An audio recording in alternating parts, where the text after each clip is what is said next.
नमस्कार, मैं वैभव अवस्थी। आगामी 5 जून यानी विश्व पर्यावरण दिवस के संदर्भ में आप सभी लोगों से यही अपील करूंगा कि आप लोग अधिक से अधिक मात्रा में वृक्षारोपण करें, अधिक से अधिक मात्रा में पेड़ लगाएं, क्योंकि पेड़ पौधे इस धरा की धरोहर हैं, हमारे जीवन का अभिन्न अंग हैं और हमारा कर्तव्य है कि हम अपनी धरती की इस धरोहर को संभाल करके रखें, अपनी धरती को हरा भरा रखें। क्योंकि इस महामारी ने हमें बहुत कुछ सिखाया है। हमें इस महामारी के दौरान प्रकृति ने चेतावनी भी दी है कि जिस प्रकार से मनुष्य ने भौतिक संसाधनों की पूर्ति के लिए, भौतिक संसाधनों को बढ़ाने के लिए जिस प्रकार से जंगलों की अंधाधुंध कटाई का कार्य जारी रखा हुआ है, जिस प्रकार से हाईवेज के निर्माण के चलते करोड़ों की संख्या में वृक्षों का हनन किया जाता है, पेड़ काटे जाते हैं और उसकी अपेक्षा में शायद ही वृक्ष लगाए जाते हैं। तो हम सभी को इस कार्य के लिए सजग रहना है कि वृक्षों की जो कटाई का कार्य चल रहा है उस पर रोकथाम लगाई जाए, जागरूकता फैलानी है, लोगों को महत्व समझाना है। और जैसा ये समय गुजरा है तो अब शायद ही किसी को ये महत्व बताने की आवश्यकता है कि हमारे लिए प्रकृति और पेड़ पौधे क्या रोल अदा करते हैं, क्या ज़रूरत है उनकी, क्योंकि अब शायद ही सबको उनकी अहमियत का पता चल चुका है।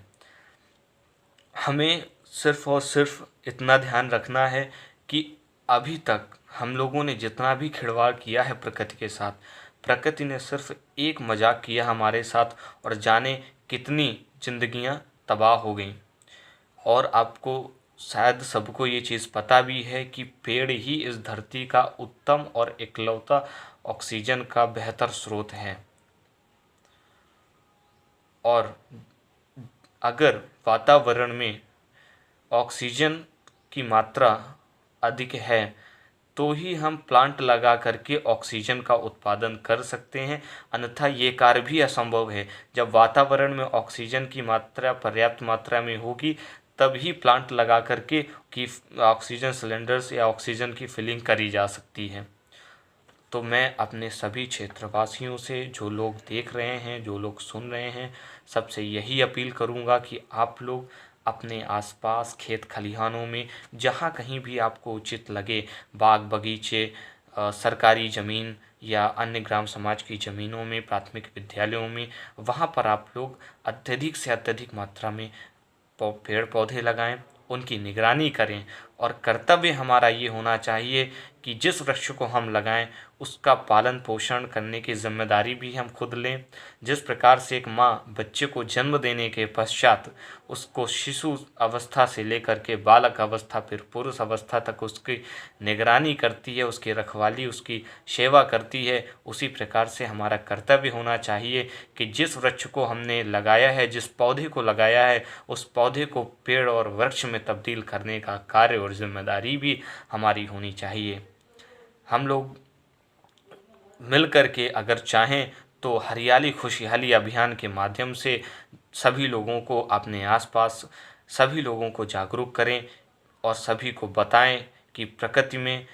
ऑक्सीजन और प्रकृति के लिए पेड़ कितने तो आगामी 5 जून यानी विश्व पर्यावरण दिवस को एक महापर्व के रूप में मनाएं और आप सभी लोग इस मुहिम को, इसकी प्रत्येक घर के एक एक सदस्य के नाम एक एक पेड़ लगाएं और अपना उसकी निगरानी और उसकी रखवाली करें। तो आगामी 5 जून यानी विश्व पर्यावरण दिवस के दिन हम सभी लोग मिलकर के एक साथ अधिक से अधिक संख्या में वृक्ष लगाएंगे और अपने वातावरण को और अपने आसपास के माहौल को हरा भरा रखने की जिम्मेदारी लेंगे। और ये शपथ लेते हैं सभी लोग मिलकर के कि आगे आने वाले कुछ समय पश्चात हम इस ऑक्सीजन की पूर्ति के लिए प्रयास करते हुए अपने आसपास अच्छे अच्छे पेड़ लगाने का कार्य करेंगे, जो ऑक्सीजन के मुख्य स्रोत हैं, जैसे आपके पीपल, बरगद, नीम, आम, जामुन, अशोक और ऐसे पेड़ों को अवश्य लगाएं जो छायादार फलदार हैं। तो आप सभी लोगों को मेरी बात अगर समझ में आई या आप लोगों को ऐसा लगता है कि आपको वृक्षारोपण करना चाहिए तो 5 जून से लगा कर के जो बरसात का महीना चलता है पूरा जून और जुलाई का, उसमें आप निरंतर जितने पेड़ लगा सकें उतने पेड़ लगाएं, उनकी निगरानी करें, रखवाली करें और पर्यावरण को सुरक्षित करने के लिए और वातावरण और अपनी धरती को हरा भरा करने में अपना अमूल्य योगदान दें। बहुत बहुत धन्यवाद। जय हिंद।